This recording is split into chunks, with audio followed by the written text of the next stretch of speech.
अध्याय 231 वापसी का वादा। गैरी के गायब हो जाने के बाद आक उस टकराव के कारण पसीने से लथपथ हो गया था। वह डर से दबा हुआ था और वह गैरी के चेहरे पर सीधे जो कुछ भी कह रहा था उससे वह हैरान था। वह जानता था कि गैरी उसे एक पल में कीड़े की तरह कुचल सकता है, लेकिन कुछ ऐसा था जो उस पर हावी हो गया था। शायद ये तथ्य था कि उसके जीवन में सब कुछ गलत हो रहा था, लेकिन आक ने गैरी के खिलाफ अपनी सच्ची भावनाओं को कहने और बोलने का साहस पाया था। गैरी से मिलने के बाद आक वापस महल में चला गया और तुरंत जांच दल के लिए एक बैठक बुलाई। सभी लोग महल के डाइनिंग हॉल में एक टेबल पर बैठे थे। देर हो चुकी थी और आसमान काला था, इसलिए कुछ गार्ड और नौकरानियों के अलावा उनके आसपास ज्यादा लोग नहीं थे। वास्तव में वे डाइनिंग हॉल में टेबल पर बैठे एकमात्र लोग थे। आक ने अभी अभी उन्हें गैरी द्वारा दिए गए सभी संदेशों के बारे में बताया था। लेकिन गैरी 1 साल का समय क्यों मांगेगा? जैक ने पूछा। अगर मैं अनुमान लगाऊं, तो ऐसा इसलिए हो सकता है क्योंकि हथियार के अंदर का दानव अभी भी नियंत्रण पाने के लिए संघर्ष कर रहा है। लेनी ने जवाब दिया। गैरी एक मजबूत व्यक्ति था, वर्सी के विपरीत। इसलिए दानव की पूरी शक्तियों को मुक्त करने में सक्षम होने के लिए दानव को पूर्ण नियंत्रण हासिल करने में कुछ समय लगेगा। तो फिर क्या हमें तुरंत हमला नहीं करना चाहिए? जैक ने कहा। नहीं, यह मूर्खतापूर्ण होगा। रे ने कहा, हम सीधे शैडो के क्षेत्र में चले जाएंगे। शायद वे यही चाहते हैं कि हम ऐसा करें। उन्हें क्षेत्र की जानकारी होने का लाभ होगा और वे हम पर हर तरफ से हमला कर सकेंगे। तो फिर एवेरियन, सिल्विया और अन्य लोगों का क्या होगा अगर वे पहले हमला कर दें, जैसा उन्होंने कहा था? जैक ने कहा। मुझे लगता है कि लेनी का विचार सही हो सकता है। शायद गैरी वास्तव में 1 साल के समय में हमला करने की योजना बना रहा है। दानव घमंडी लग रहा था। वह शायद सोचता है कि 1 साल में वह पराजय हो जाएगा, लेकिन वह ये नहीं समझता कि मैं भी उस साल में बहुत शक्तिशाली हो सकता हूँ। तो फिर हमें क्या करना चाहिए? आपने पूछा। अभी के लिए आप लोग सामान्य रूप से चलते रहें, रे ने कहा। ऐसा लगता है कि गैरी अभी भी शहर में हो सकता है। देख रहा हूँ कि हम आगे क्या करेंगे। इस बीच मैं एवरियन में वापस टेलीपोर्ट हो जाऊंगा और उनके साथ मामलों पर चर्चा करूंगा। इससे पहले कि अन्य लोग रे की बात पर आपत्ति कर पाते, उसने अपना टेलीपोर्ट कौशल सक्रिय कर दिया और कुछ ही सेकंड में गायब हो गया। लड़का सचमुच वही करता है जो वह चाहता है न? लेनी ने कहा। मुझे नहीं पता, वह इस बात से जितना मैंने सोचा था उससे कहीं अधिक परेशान लग रहा है। जैक ने कहा, हो सकता है कि वह इसे स्वीकार न करे, लेकिन वह गैरी के बारे में चिंतित है। एवरियन में वापस आकर सिल्विया ने माथा, डैन, बेजर, स्लॉथ और काइल को सामने के गेट पर इकट्ठा किया था। सिल्विया ने उन्हें गुप्त रूप से शहर छोड़ने और मोंट को वापस लाने के लिए अंधेरे गिल्ड क्षेत्र की खोज करने की योजना बनाई थी। एक बुजुर्ग के रूप में सिल्विया शहर में एक महत्वपूर्ण व्यक्ति थी। उसके लिए इस तरह के खतरनाक मिशन पर जाना खतरनाक था। सरके और विल्फ्रेड ने तुरंत स्लीवा को रोक दिया होता अगर उन्हें उसकी योजना के बारे में पता होता। तभी जब सिल्विया और अन्य लोग सामने के गेट से बाहर निकलने के लिए तैयार थे, तभी सिल्विया के पास एक तेज रोशनी चमकने लगी। रा रे, डैन ने सिल्विया के पीछे इशारा करते हुए कहा। सिल्विया ने रे की तरफ देखा और उसके चेहरे पर घबराहट थी। जब रे ने चारों ओर देखा, तो उसने देखा कि हर कोई लबादा पहने हुए था और किसी कारण से अकादमी से बाहर था। अब तुम लोग क्या करने की योजना बना रहे थे? रे ने पूछा। सिल्विया घबराकर हंसने लगी, ये पता लगाने के बाद कि सिल्विया क्या करने की योजना बना रही थी। अगले दिन सुबह रे ने उन लोगों को इकट्ठा करने का फैसला किया जिन पर उसे सबसे ज्यादा भरोसा था। वे एवेरियन की एक कक्षा में थे। वहां सिल्विया का समूह था, साथ ही 2 बुजुर्ग सरके और विल्फ्रेड और पूर्व बुजुर्ग वॉन भी थे। रे ने बॉने रेंडन को भी आमंत्रित किया था क्योंकि उनकी योजना में वह भी शामिल था। मुझे यकीन नहीं हो रहा कि गैरी पर भूत सवार हो गया है, सिल्विया ने कहा। हो सकता है कि मोंट के साथ भी कुछ ऐसा ही हुआ हो। यह मेरा भी अनुमान है। वास्तव में मेरा मानना है कि मोंट और गैरी भी उसी किले में गए होंगे जो एवरियन की सीमा से होकर गुजरा था, रे ने जवाब दिया। ये सौभाग्य की बात है कि मैंने तुम्हें उस समय पकड़ लिया जब मैं वहां था। ऐसा लगता है कि वे अपने क्षेत्र में हमारे खिलाफ लड़ने के लिए आश्वस्त हैं। तो रे, तुम क्या करने की योजना बना रहे हो? विल्फ्रेड ने पूछा। बेशक, मैं इस युद्ध को जीतने की योजना बना रहा हूँ। भले ही प्रतीक्षा करना शायद वही है जो दानव आदमी चाहता है। मुझे विश्वास है कि हम उससे कहीं अधिक शक्तिशाली बन सकते हैं जितना उसने कभी सोचा था। रे ने कहा, क्या गिल्ड हॉल का निर्माण पूरा हो गया है? हाँ, ये कुछ दिन पहले किया गया था, सिल्विया ने उत्तर दिया। अच्छा, मेरी योजना रेड विंग्स का विस्तार जारी रखने की है। इस शहर में रोमांचकारी लोगों को आने और जाने की अनुमति देना, ये सुनिश्चित करना कि हमले के बारे में जानकारी किसी को न पता चले। हम नहीं चाहते कि वे डरकर भाग जाएं। साथ ही, आप जितने लोगों को रेड विंग्स गिल्ड का सदस्य बना सकते हैं, उन्हें भर्ती करें। रैंडन, मैं हमारी सेना के लिए सर्वोत्तम संभव उपकरण बनाने के लिए लोहारों की टीम का नेतृत्व करने के लिए आप पर निर्भर रहूंगा। मैं इस युद्ध को जीतने की योजना बना रहा हूँ। और तुम्हारा क्या हाल है रे? विल्फ्रेड ने पूछा। मेरे पास निपटाने के लिए कुछ अधूरे काम हैं। मैं एक बहुत ही बुद्धिमान व्यक्ति से मिला हूँ और मेरा मानना है कि वह इन रहस्यमय हथियारों के पीछे के रहस्यों को जानने में मदद कर सकेगा, जिसमें गैरी के पास मौजूद हथौड़ा भी शामिल है। रे की बात पूरी होने के बाद मीटिंग खत्म हो गई और समूह दिए गए कामों को पूरा करने के लिए दूसरे गियर में चला गया। हर कोई अपने सिर पर मंडराते खतरे के साथ कड़ी मेहनत कर रहा था कि किसी भी पल हमला हो सकता है। जब रे अकादमी में घूम रहा था, तो उसने खुद को स्वाभाविक रूप से ब्लैक सैश हवेली की ओर चलते हुए पाया, जहां वह और दूसरे ब्लैक नाइट्स प्रशिक्षण लेते थे। हवेली के बाहर हरी घास पर काइल वर्तमान में नए छात्रों को प्रशिक्षण दे रहा था। अब जब मोंट गायब हो गया था, तो काइल ने मोंट की जगह ले ली थी। जब काइल ने रे को देखा तो उसने छात्रों से प्रशिक्षण जारी रखने को कहा जबकि वह भाग गया। वे दोनों बातें करते रहे और हवेली में घूमते रहे। यह अजीब है, हम चारों ने एक साथ इस जगह से शुरुआत की थी, काइल ने कहा, और अब यहाँ सिर्फ हम दो ही रह गए हैं। इसके बाद काइल ने अपनी मुट्ठी कसकर बंद कर ली। रे, हमें उन्हें वापस लाना होगा। मुझे एक पल के लिए भी नहीं लगता कि मोंट या गैरी सचमुच दूसरी तरफ चले गए हैं। हम उन्हें किसी से भी बेहतर जानते हैं। रे को नहीं पता था कि उसने हवेली जाने का फैसला क्यों किया, लेकिन काइल से मिलने के बाद उसे सब समझ में आ गया। उसे वे दिन याद आते थे जब वे चारों ट्रेनिंग करते थे और उनके लिए सबसे महत्वपूर्ण चीज रैंकिंग होती थी। उसके दिन में कई बार ऐसे भी होते थे जब रे पूरी तरह से भूल जाता था कि वह एक ड्रैगन है और बस स्कूली जीवन का आनंद लेना चाहता था। लेकिन छाया प्लेग लगातार उसके रास्ते में आ रहा था। जब वह ड्रैगन था तो इंसानों ने उससे सब कुछ छीनने की कोशिश की थी और अब छाया भी वही करने की कोशिश कर रही थी। चिंता मत करो काइल, मैं उन्हें वापस लाऊंगा, मैं वादा करता हूँ। अध्याय 232 ऊपर देखना।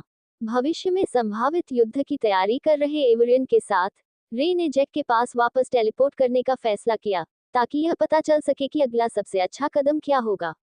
जब रे वहां पहुंचा, तो वह ये देखकर हैरान रह गया कि पूरी जांच टीम पहले से ही इकट्ठा थी और शराबखाने में खुशी खुशी शराब पी रही थी।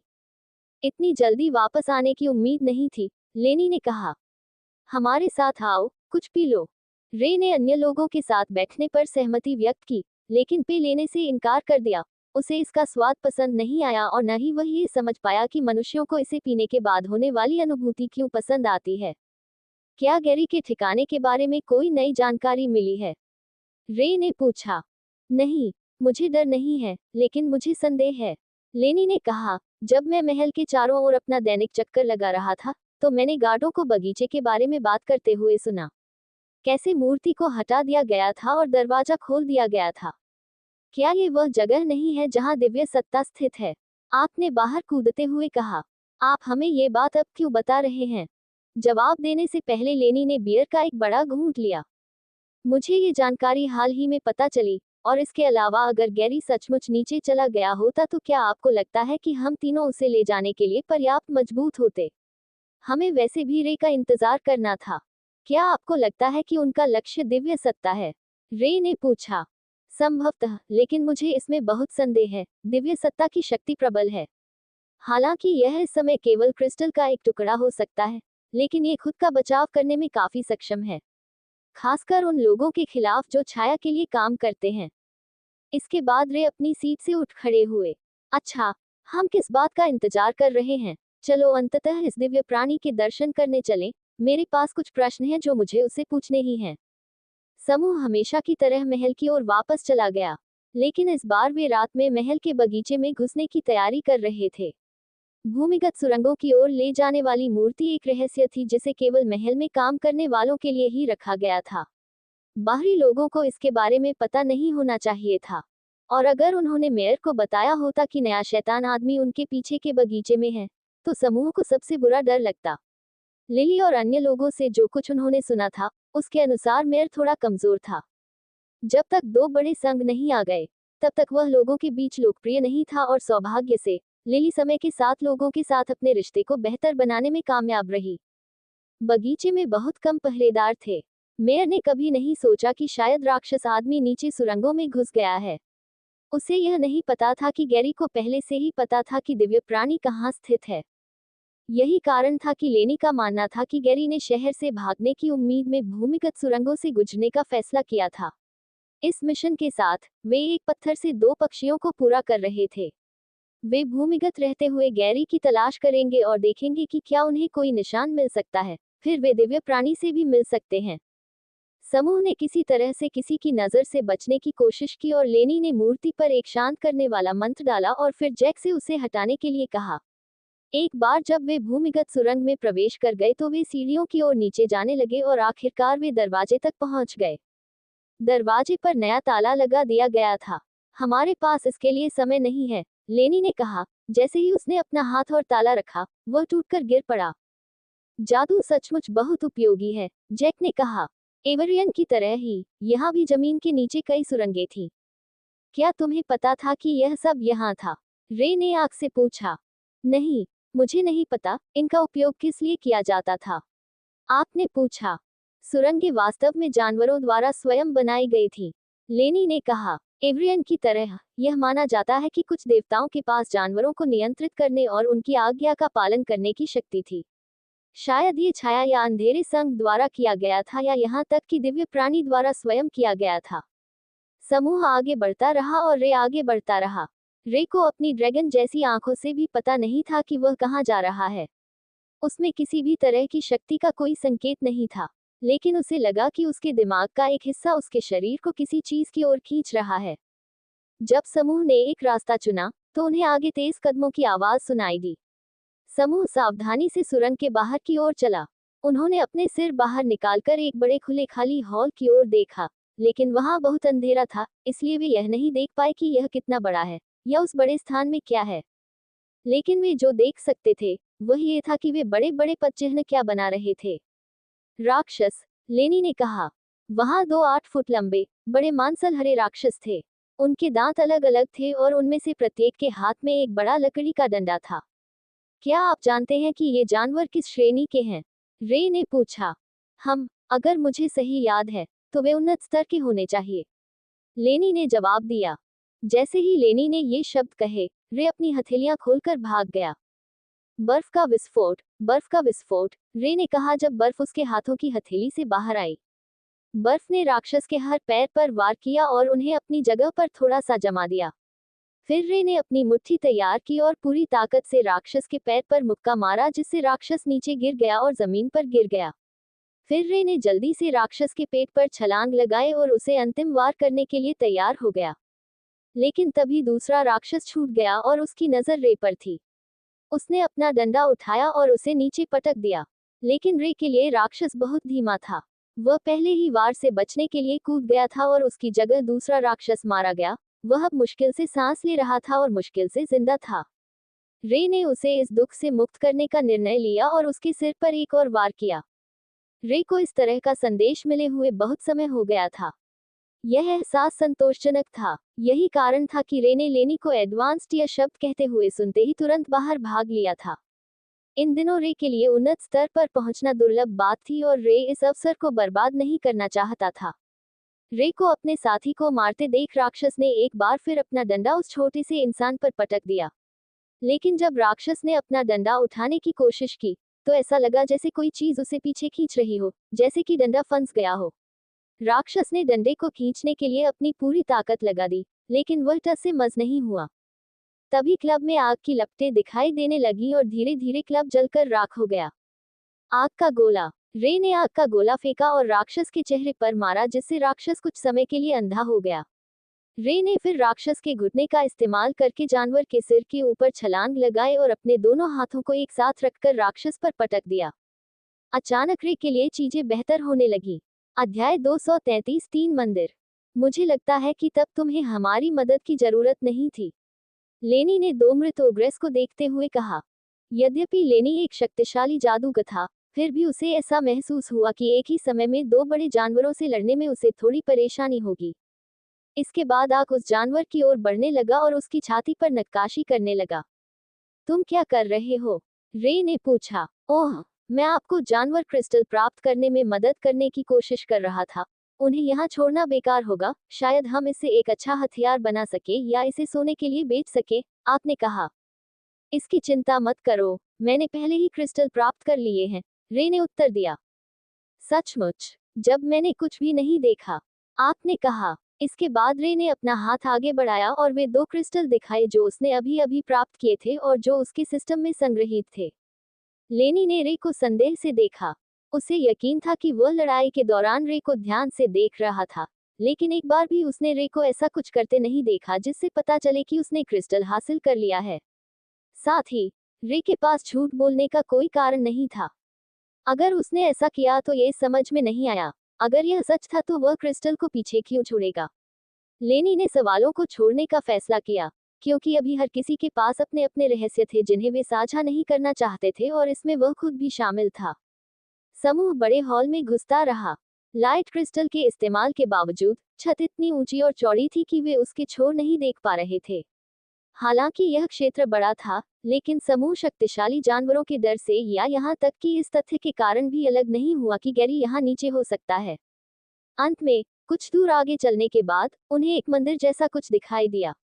ये काफी बड़ा था और इसे सहारा देने के लिए स्तंभ बने हुए थे, लेकिन रे को सबसे ज्यादा दिलचस्पी मंदिर के ठीक सामने लगी मूर्ति में थी। ये वही दिव्य प्राणी की मूर्ति थी जो एवरियन में भूमिगत थी। मंदिर भी जाना पहचाना लग रहा था। क्या आप जानते हैं कि यह क्या है? जैक ने पूछा। हाँ, वास्तव में, लेनी ने उत्तर दिया। ठीक है, कम से कम मुझे एक अच्छा विचार तो है। एल्यूर साम्राज्य में दिव्य प्राणी के 3 टुकड़े स्थित हैं, और प्रत्येक के चारों ओर एक मंदिर बना हुआ है। एक एवरियन में स्थित है, एक केलबर्ग में और अंत में अंतिम रोलांड में स्थित है। याद रखें कि मैं पहले क्या कह रहा था कि देवता जानवरों को नियंत्रित करने में सक्षम हैं। खैर, ऐसे सिद्धांत है कि दिव्य प्राणी ऐसा कर सकता है। वास्तव में, नियंत्रित कहने के बजाय ऐसा लगता था कि जानवर उसकी पूजा करते थे। तुम क्या कह रहे हो? जैक लेनी की बकवास से उलझन में था और यह पहली बार नहीं था। ठीक है, मुझे आपको याद दिलाना होगा कि यह केवल एक सिद्धांत है, लेकिन भूमिगत स्थित ये मंदिर वास्तव में जानवरों द्वारा स्वयं बनाए गए थे, अपने से ऊपर की शक्ति की पूजा के संकेत के रूप में। बेशक, सभी जानवर एक भगवान की पूजा करने में खुश नहीं होंगे और वहां ऐसे लोग भी थे जो बहुत शक्तिशाली थे जिन्हें नियंत्रित नहीं किया जा सकता था, जैसे कि ड्रैगन। आप थोड़ा मुस्कुराने लगा। ओह, तो तुम्हें यह अजीब लगता है न? लेनी ने कहा। मुझे खेद है, लेकिन हर कोई जानता है कि ड्रैगन एक मिथक है। आपने कहा, बच्चों को डराने के लिए इस्तेमाल की जाने वाली एक कहानी। शायद, लेकिन फिर आप ड्रैगन हथौड़ा और एवेरियन अकादमी के ड्रैगन शूरवीरों जैसी कलाकृतियों के बारे में क्या कहेंगे? उन्हें कहीं न कहीं अपना नाम तो रखना ही था। आपने पहले कभी इस बारे में नहीं सोचा था। उसने सोचा कि हथियारों का नाम शायद इसलिए रखा गया होगा क्योंकि वे शक्तिशाली थे। उन्हें अपने विरोधियों में डर पैदा करने के लिए एक नाम की आवश्यकता थी।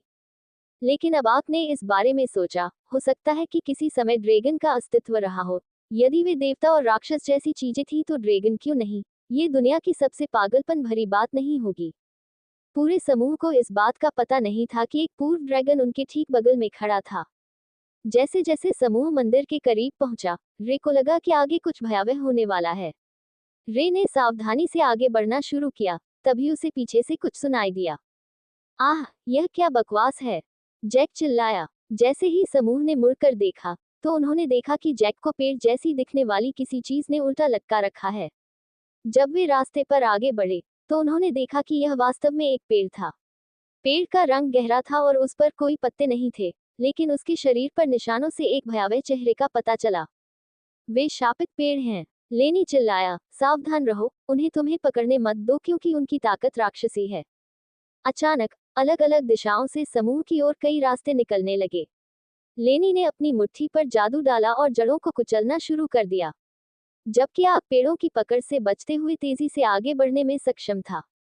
हालांकि, उसके हमले कमजोर थे और जॉ ने पेड़ के रास्ते पर निशान बना दिया।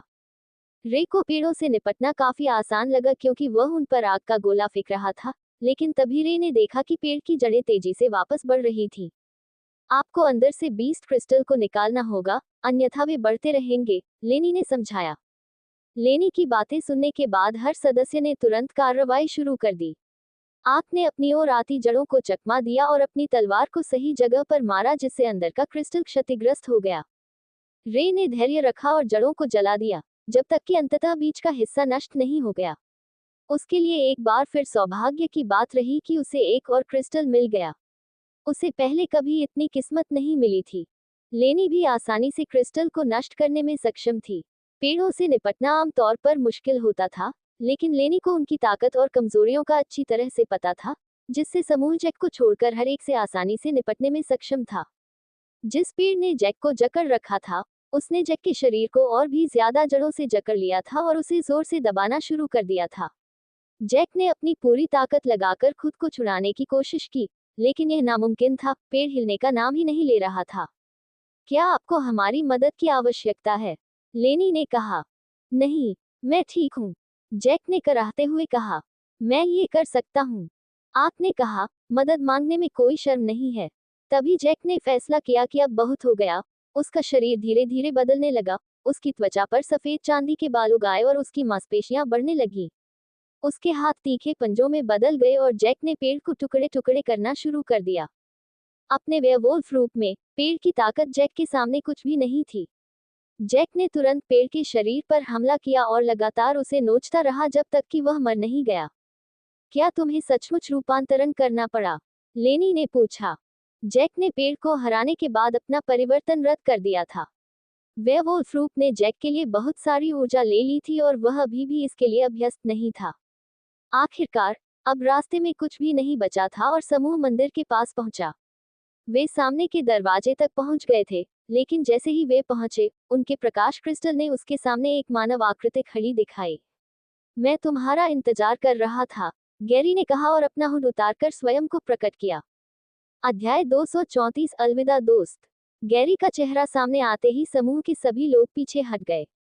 वे उसकी दस्ताने को चमकते हुए देख सकते थे और उससे दबाव और गर्मी महसूस कर सकते थे। डरो मत, मुझे लगा था कि हम सब दोस्त हैं, गैरी ने एक भयावह मुस्कान के साथ कहा। तुम यहाँ क्या कर रहे हो?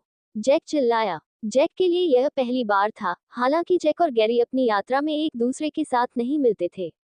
जैक ने गैरी को कभी भी एक बुरे व्यक्ति के रूप में नहीं देखा और उसे गैरी को छाया द्वारा नियंत्रित होते देखना पसंद नहीं था। ओह, आपने तुम्हें नहीं बताया, गैरी ने जवाब दिया। मैं ये सुनिश्चित करने के लिए यहाँ हूँ कि मेरा संदेश सीधे पहुँचाया जाए। मैंने सोचा कि अगर मैं इसे व्यक्तिगत रूप से करूँ तो यह अधिक प्रभावी होगा। इसके बाद गैरी धीरे धीरे समूह की ओर चलने लगा और मंदिर की सीढ़ियों से नीचे उतरने लगा। रे, मैं तुमसे विनम्रतापूर्वक कहने आया हूँ, एवरियन को छोड़ दो। तुम कहीं किसी अच्छे, शांतिपूर्ण गांव में अपना जीवन क्यों नहीं बिताते? मैं तुमसे एक मित्र के नाते यह अनुरोध कर रहा हूँ। एक पल के लिए रे को लगा कि जब गैरी यह कह रहा था तो उसकी आंखों में जो भाव थे वे वास्तविक थे। मैं ऐसा नहीं कर सकता गैरी, छाया ने मुझसे पहले ही बहुत कुछ छीन लिया है और इसमें तुम भी शामिल हो। आपको ऐसा कहते हुए सुनना शर्मनाक है, लेकिन यह अपेक्षित उत्तर है। तुम्हारी बहन गैरी के बारे में क्या? जैक ने कहा। अगर उसने तुम्हें छाया में जाते हुए देखा तो वह क्या सोचेगी, है ना? तुम और वह उससे लड़ने में मदद करने के लिए शूरवीर बन गए थे। लेकिन मेरी बहन को किसी छाया ने नहीं, बल्कि इंसानों ने मारा है।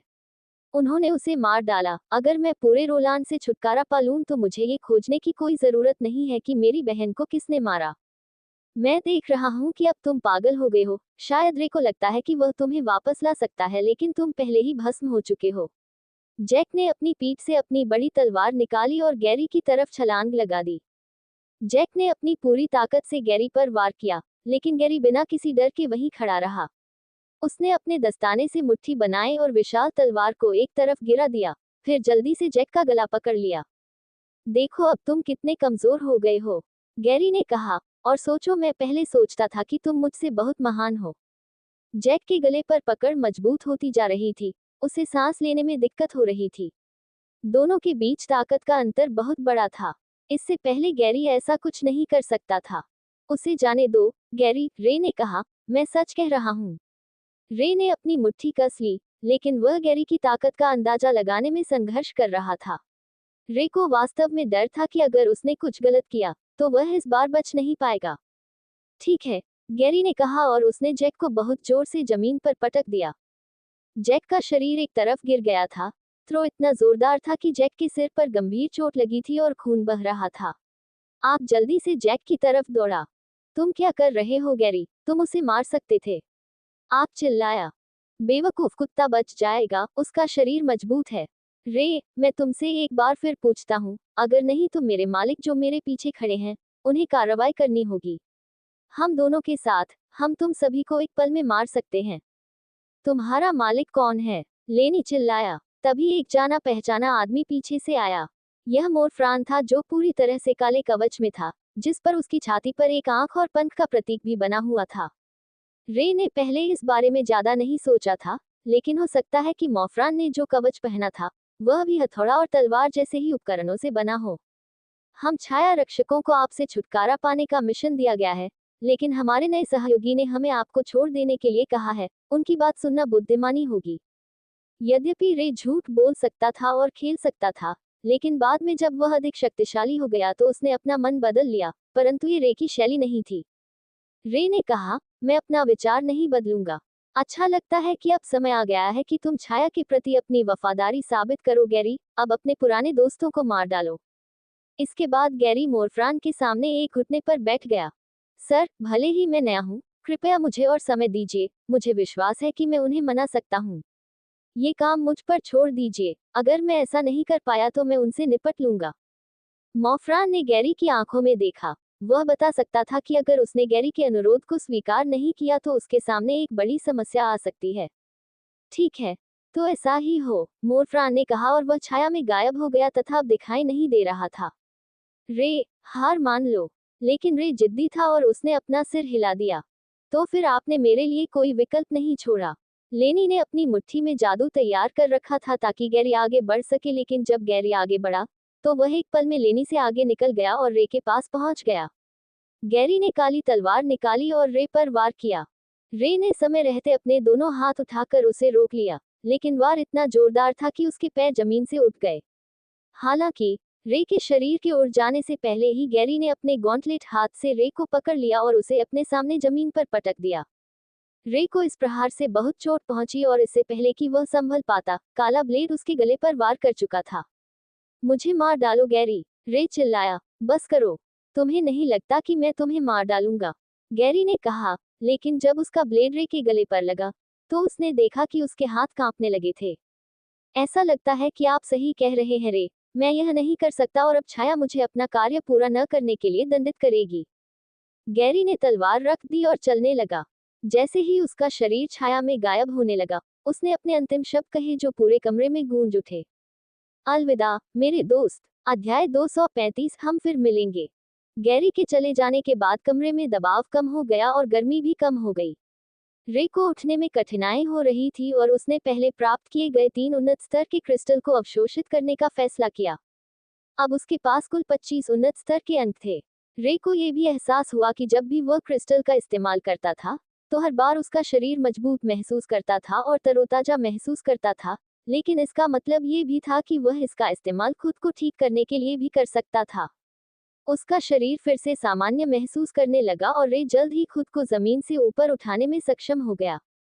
यही कारण था कि रे ने अभी तक क्रिस्टल को अवशोषित नहीं करने का फैसला किया, भले ही उसके पास गैरी से मिलने का मौका था।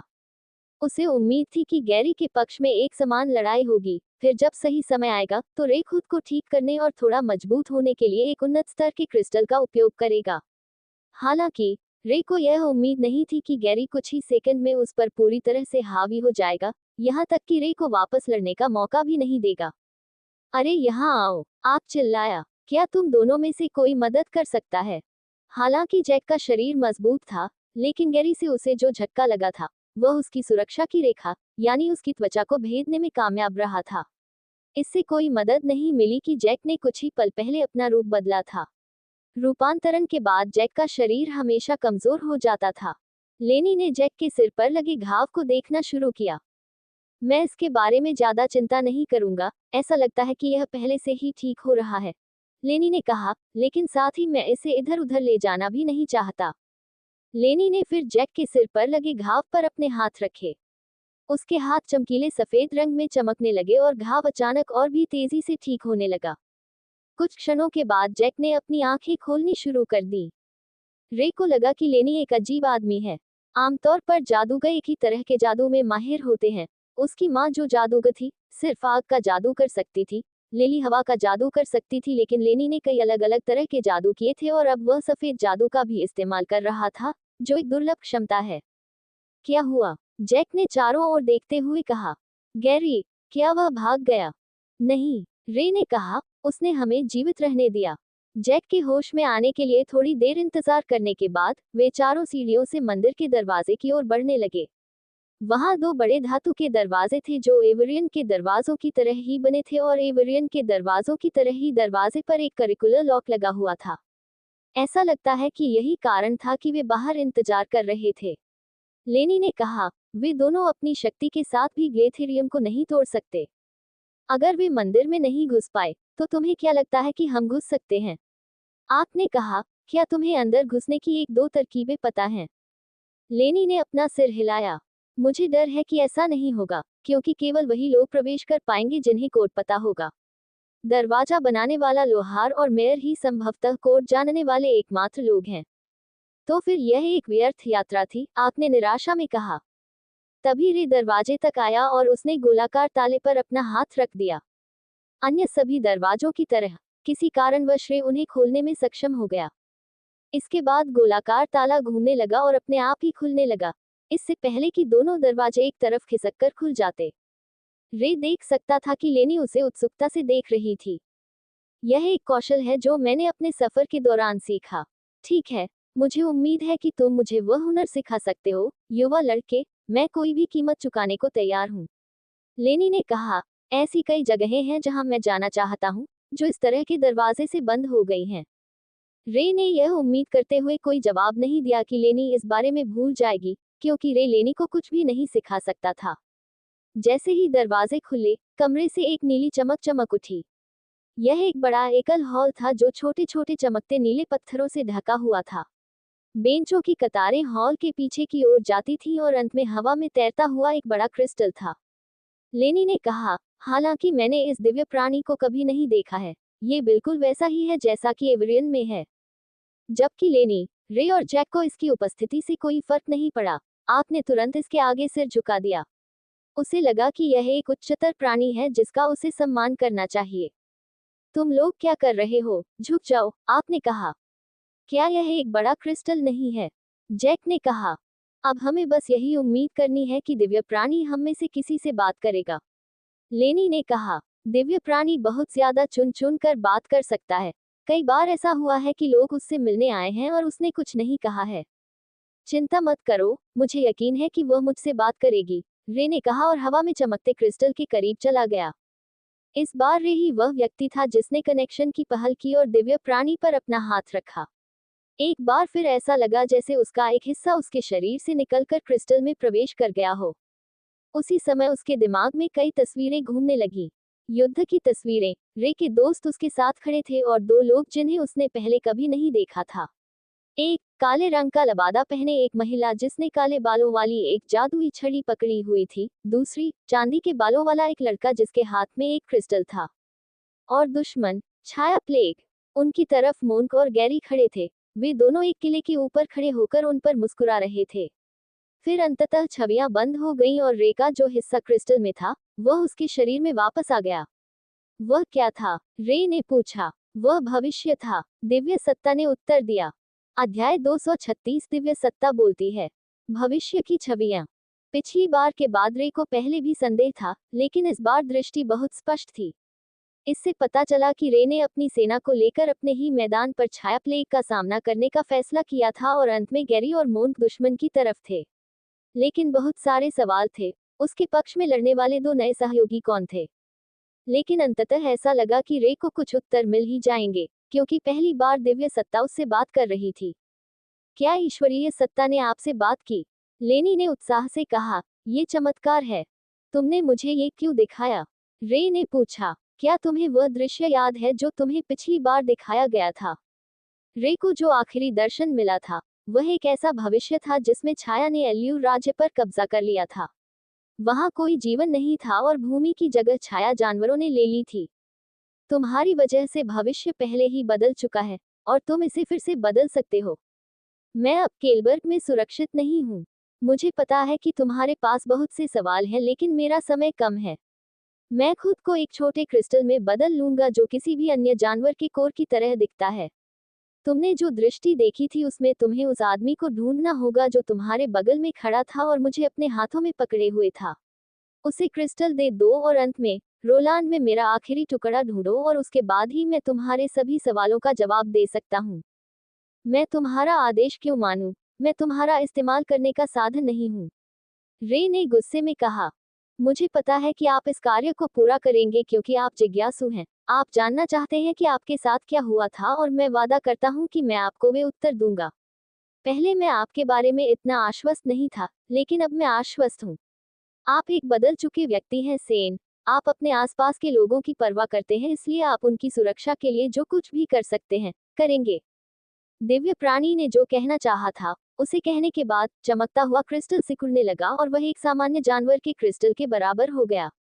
ये रे के पास तैरता हुआ गया और अंततः उसके हाथों में गिर गया। क्रिस्टल अब चमकना बंद कर चुका था तथा अन्य क्रिस्टल की तरह ही लग रहा था। रे का खून थोड़ा उबल रहा था। उसे ऐसा लग रहा था जैसे वह दिव्य शक्ति द्वारा इस्तेमाल किया जा रहा है। वह जो चाहती थी वह सब पा रही थी, जबकि उसे जवाबों की तलाश में इधर उधर भागना पड़ रहा था। रे के मन में बहुत सारे सवाल थे। क्या वह सचमुच वही चुड़ैल थी जिससे उसने ड्रैगन के रूप में लड़ाई की थी? क्या वह वही थी जिसने उसे मानव बनाया था? आखिर छाया प्लेग क्या था? और अंततः वह इस सब में क्यों शामिल था? तथ्य यह है कि वह रे के ड्रैगन नाम को जानती थी। इसका मतलब था कि वह उसे पहले भी जानती होगी। रे ने फिर से सोचा कि विवन ने क्या कहा था, जिसमें कहा गया था कि चुड़ैल और दिव्य प्राणी एक ही व्यक्ति थे। अंत में, उसके पास दिव्य प्राणी के आदेश का पालन करने के अलावा कोई विकल्प नहीं था। अभी के लिए, वह वही करेगा जो उसे बताया गया था, लेकिन जब उसे अंततः उत्तर मिल जाएगा तो उसे कोई परवाह नहीं होगी, और अगर उसे दिव्य प्राणी के उत्तर पसंद नहीं आए तो वह उससे भी निपट लेगा। क्या सचमुच दिव्य सत्ता ने स्वयं को तुम्हें दे दिया है? आपने आश्चर्य से कहा। उसने जो कहा, उससे ऐसा लगता है कि दिव्य सत्ता को लगता है कि वह अब केलबर्ग में सुरक्षित नहीं है और इसके बजाय वह रोलांड जाना चाहती है।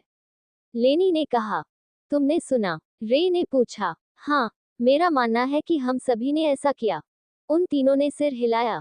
क्या तुमने भी दृश्य देखे? और आखिरी भाग। रे को चिंता थी कि शायद अन्य लोगों ने दिव्य प्राणी को अपना ड्रैगन नाम लेते हुए सुन लिया होगा। लेनी ने अपनी एक भौं उठाई। मुझे लगता है कि यह विजन आपके लिए विशेष था और हमने केवल रोलांड में आपके प्रश्नों के उत्तर देने की बात सुनी। ये सच था कि दिव्य प्राणी के अंतिम शब्द केवल रे ने ही सुने थे, लेकिन रे की प्रतिक्रिया से यह अनुमान लगाया जा सकता है कि दिव्य प्राणी ने कुछ ऐसा कहा था जिसे रे नहीं चाहता था कि अन्य लोग जाने, और लेनी ने यह बात जान ली थी। रे जिस तरह से दिव्य प्राणी से बात कर रहा था, उससे ऐसा लग रहा था कि उसे भी दिव्य प्राणी पसंद नहीं था। शायद उन दोनों के बीच कुछ इतिहास भी था।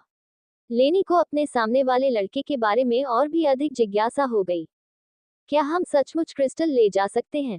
क्या केलबर्ग को पता नहीं चल जाएगा? क्या इससे दहशत नहीं फैल जाएगी? आपने पूछा। कई लोग दिव्य सत्ता को शहर के रक्षक के रूप में देखते हैं।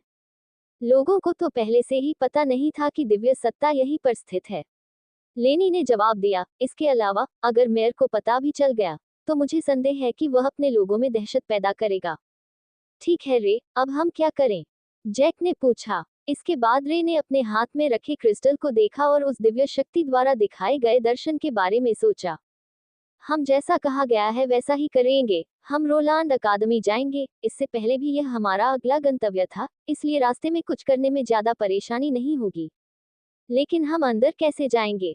जैक ने कहा। यह एक जादू अकादमी है। मैंने सुना है कि वे बहुत सख्त हैं और अपने प्रोफेसरों और छात्रों के अलावा किसी को भी अंदर नहीं आने देते हैं। जब हम वहां पहुंचेंगे तो हमें इससे निपटना होगा। मुझे उम्मीद है कि तुम मुझ पर हमला करने और दिव्य सत्ता तक पहुंचने के लिए लड़ने की योजना नहीं बना रहे हो, है ना?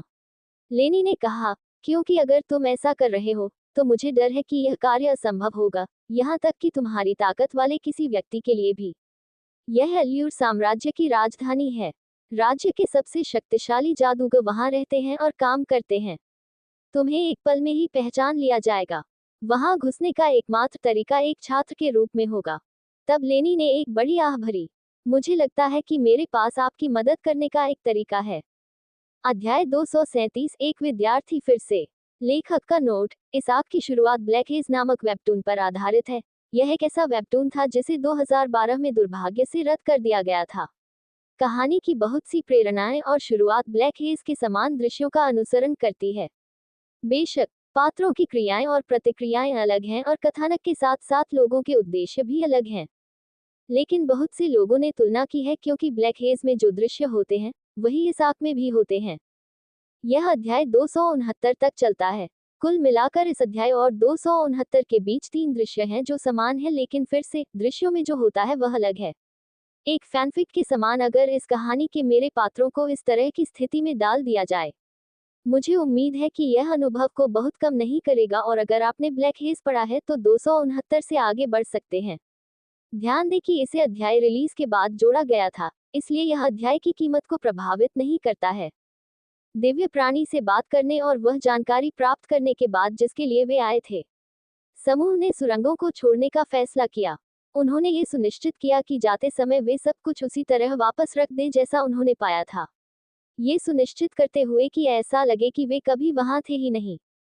फिर वे आसानी से महल में वापस आ गए और अपनी चर्चा समाप्त करने के लिए भोजन कक्ष में चले गए। वे चारों भोजन कक्ष में एक ही मेज पर साथ बैठे, जहां रात बहुत हो जाने के कारण लगभग कोई भी नहीं था। तो फिर हमें बताएं, आप हमें रोलांड तक पहुंचने में किस प्रकार मदद कर सकते हैं? रे ने पूछा।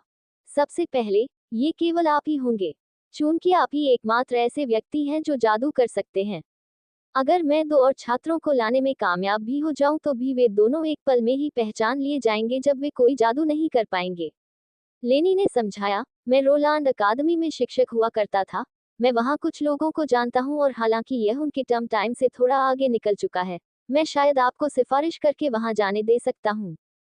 ये सुनकर कि लेनी रोलांड में शिक्षक हुआ करता था, उन्हें कोई आश्चर्य नहीं हुआ।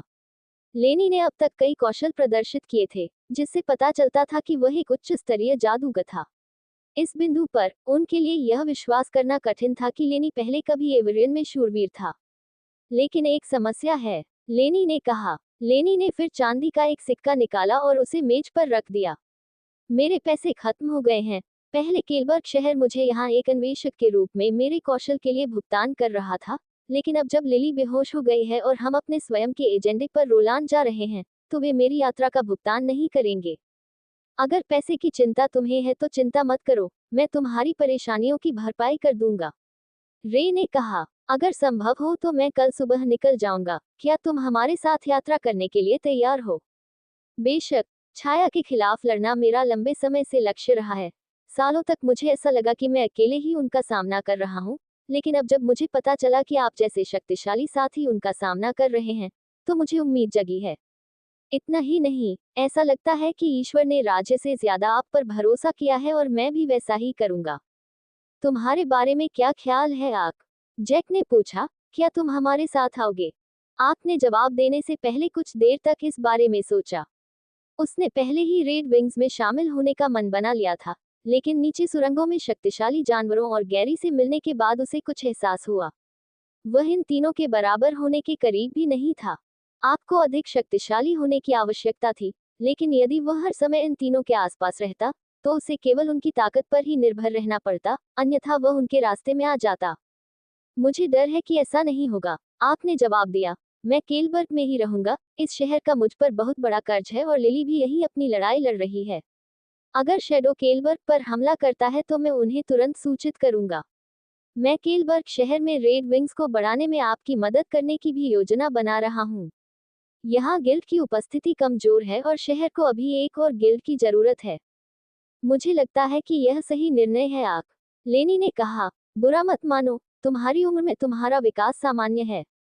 तुम मेरी उम्र से बहुत अधिक मजबूत हो। तुम्हारे सामने जो लोग हैं, वे बस राक्षस हैं।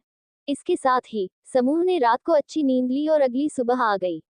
अपना सारा सामान पैक करके और गाड़ी में सवार होकर वे अपने अगले गंतव्य रोलांड अकादमी के लिए रवाना होने के लिए तैयार थे।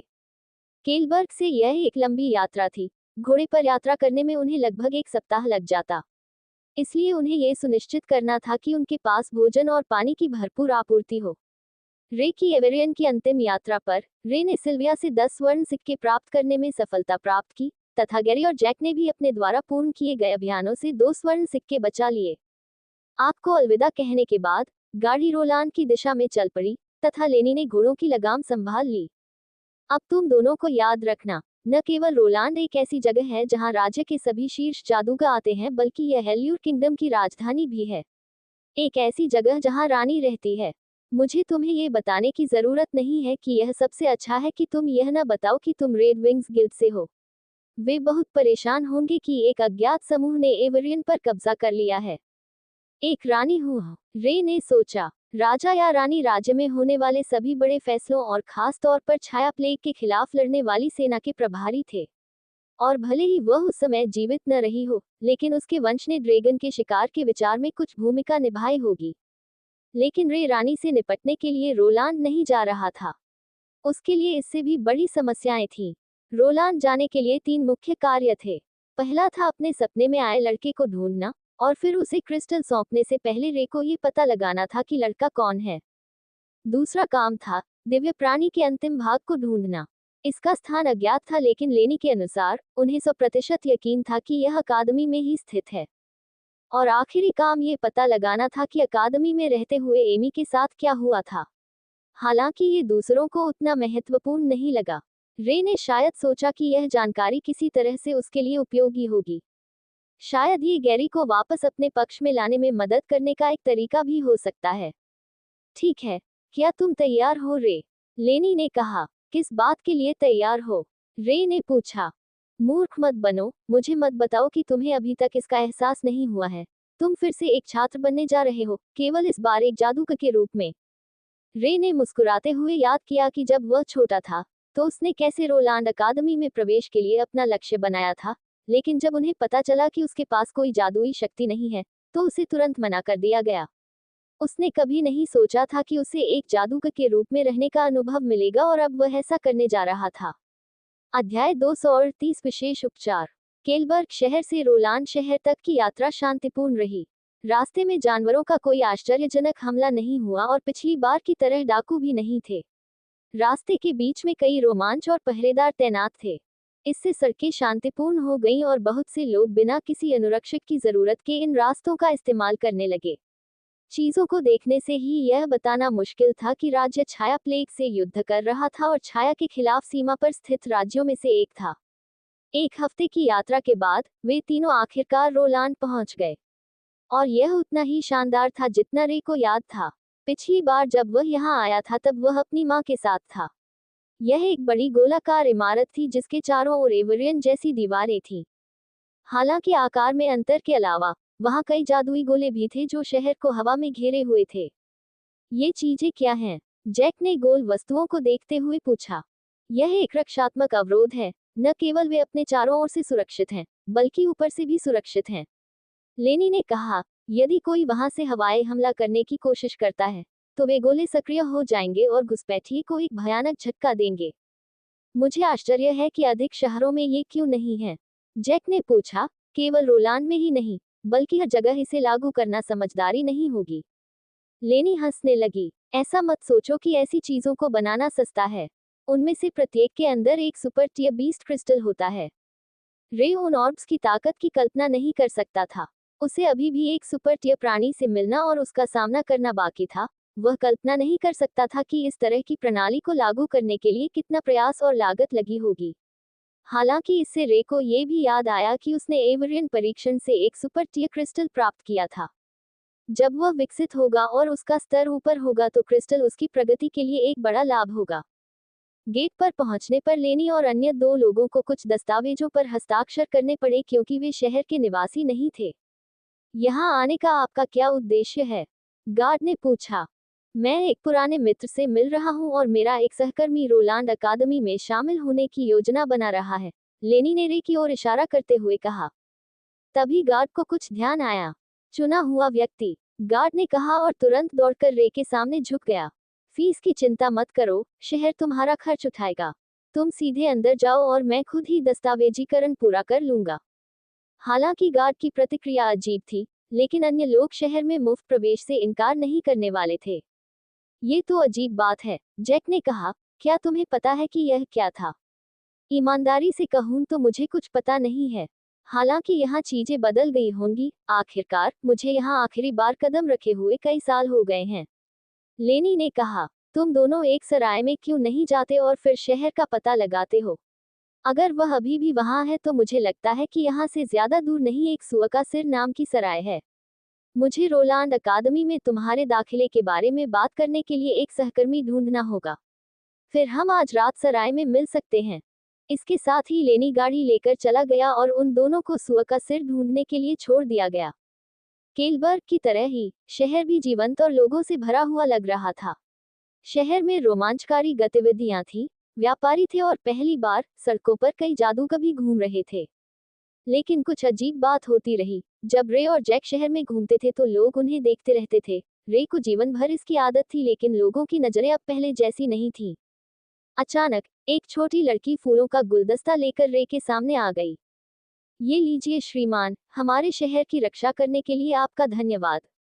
लड़की ने मुस्कुराते हुए कहा और फूल सौंप दिए। रे ने फूल ले लिए और रे के कुछ कहने से पहले ही लड़की भाग गई। क्या हो रहा है? जैक ने कहा। क्या तुमने कोई जादू या कुछ और किया है? मैं भी आपकी तरह ही उलझन में हूँ, रे ने कहा। थोड़ी देर इधर उधर घूमने के बाद उन दोनों ने रास्ता पूछने का फैसला किया। शहर के लोग मदद करने के लिए खुश थे और उन्होंने रे और जैक को वहां तक पहुंचाने की पेशकश भी की। लेकिन थोड़ी देर इधर उधर खोजने के बाद वे आखिरकार बोरहेड सराय पहुंच गए। हाय, यदि संभव हो तो हमें रात के लिए एक कमरा चाहिए, रे ने पूछा और उसने अपनी थैली में से कुछ सिक्के निकाले।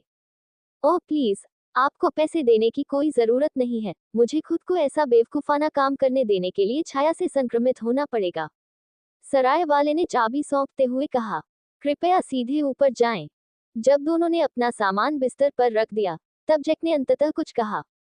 मुझे लगता है कि मुझे इस बात का अंदाजा हो गया है कि हर कोई आपके साथ इतना अच्छा व्यवहार क्यों कर रहा है।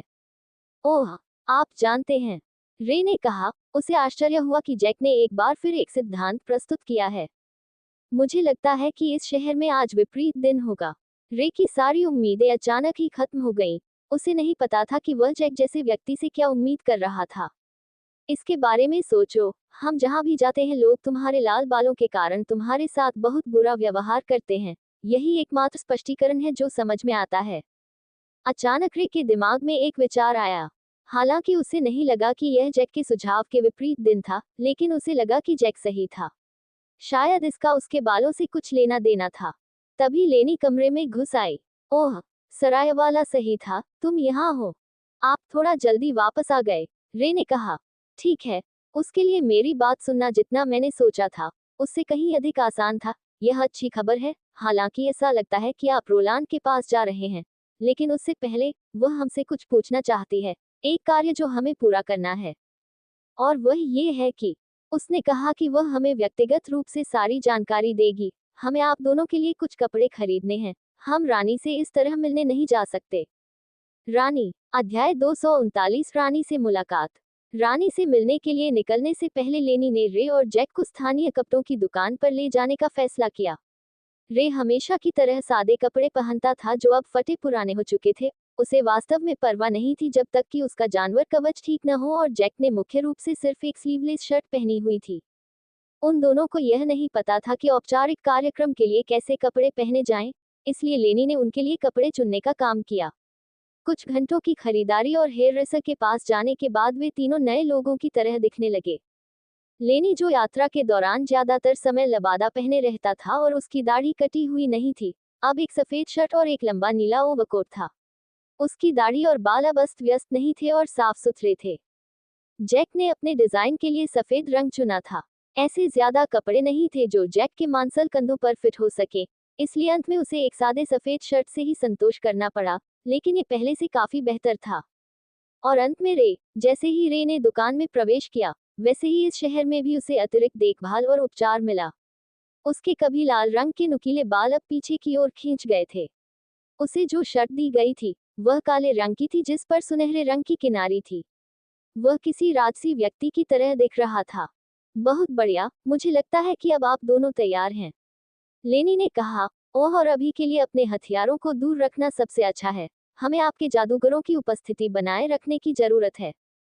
रे ने जो कवच पहना था और जैक और रे के हथियार उसके अंतहीन शून्य में डाल दिए गए थे। अब चूंकि उन तीनों के पास कोई हथियार नहीं था, इसलिए वे उच्च श्रेणी के नागरिक लग रहे थे। जब लेनी उन दोनों को उनके गंतव्य तक ले जा रही थी, तो उन्होंने देखा कि वे भव्य महल की ओर जा रहे थे। केलबर्ग के महल के विपरीत, जो पत्थर से बना था और बहुत पुराना लग रहा था। महल में एक अनोखी भावना थी। यह आधुनिक डिजाइन और बाहर से चिकना था। ऐसा लग रहा था कि इसे पिछले साल ही बनाया गया था। लेकिन जब रे ने चारों ओर देखना शुरू किया, तो उसने देखा कि पूरी इमारत ऐसी ही दिख रही थी।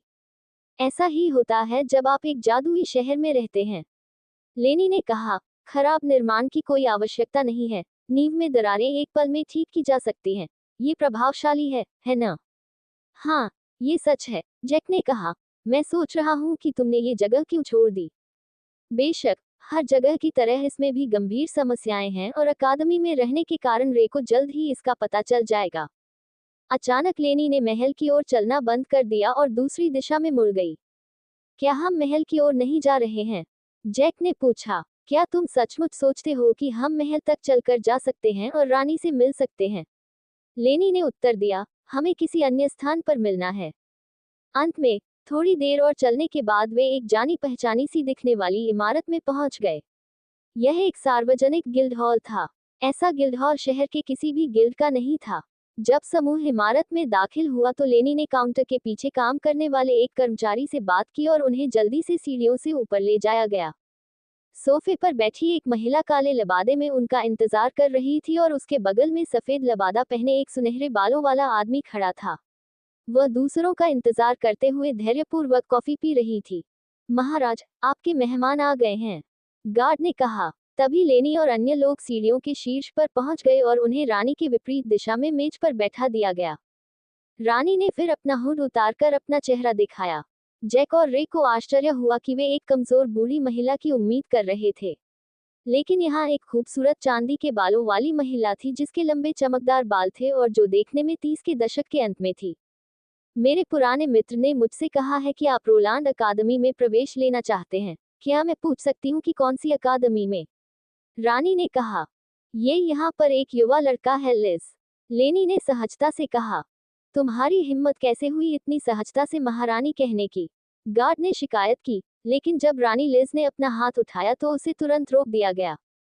लिज ने मुस्कुराते हुए कहा, मेरे और लेनी के बीच बहुत पुराना रिश्ता है। उसे मुझे जो भी नाम देना हो, देने की अनुमति है। रे को ये सोचने से रोक नहीं पाया कि लेनी कौन थी। उसका इस व्यक्ति के साथ स्पष्ट रूप से दोस्ताना रिश्ता था और वह रानी थी, एल्यूर साम्राज्य की रानी।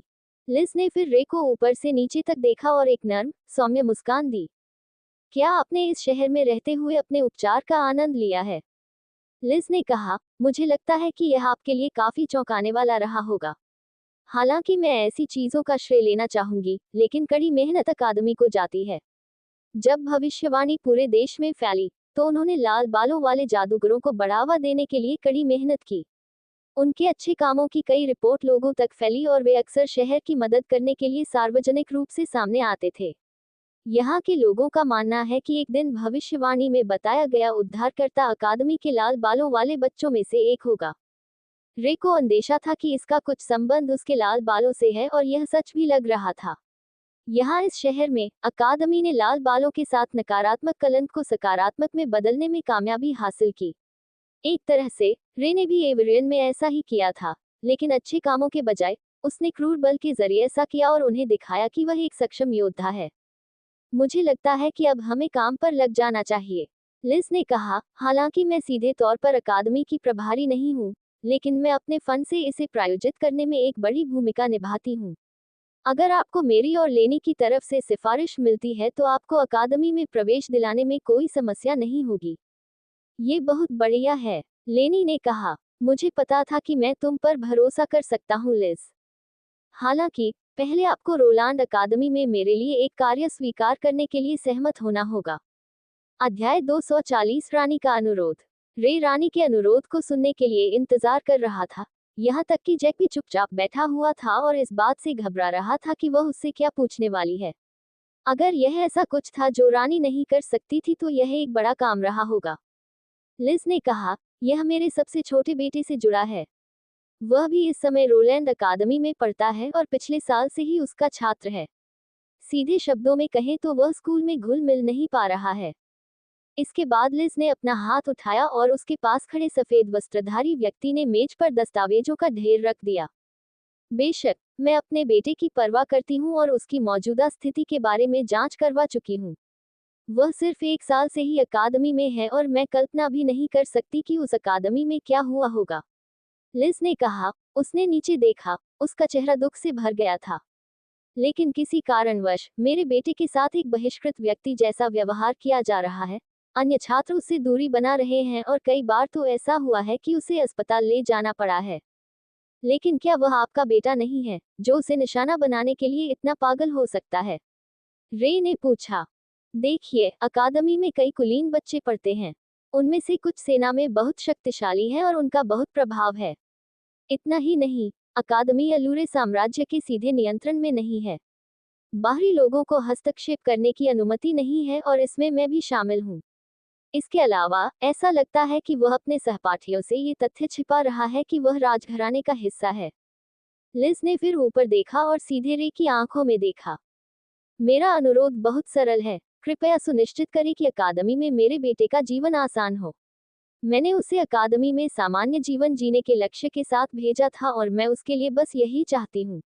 लिज ने कहा, कृपया उसकी रक्षा करें। अपनी मांग स्पष्ट करने के बाद रानी अब गिल्डहॉल में और नहीं रह सकती थी। उसे ले जाया गया और लेनी तथा अन्य लोगों के लिए दस्तावेज छोड़ दिए गए। एक बार जब समूह ने तय कर लिया कि उनका अनुरोध स्वीकार करना है या नहीं, तो लेनी को उससे उसी तरह संपर्क करना था जैसे उसने पहले किया था। लेनी, तुमने रानी को मेरे बारे में क्या जानकारी दी? रे ने पूछा।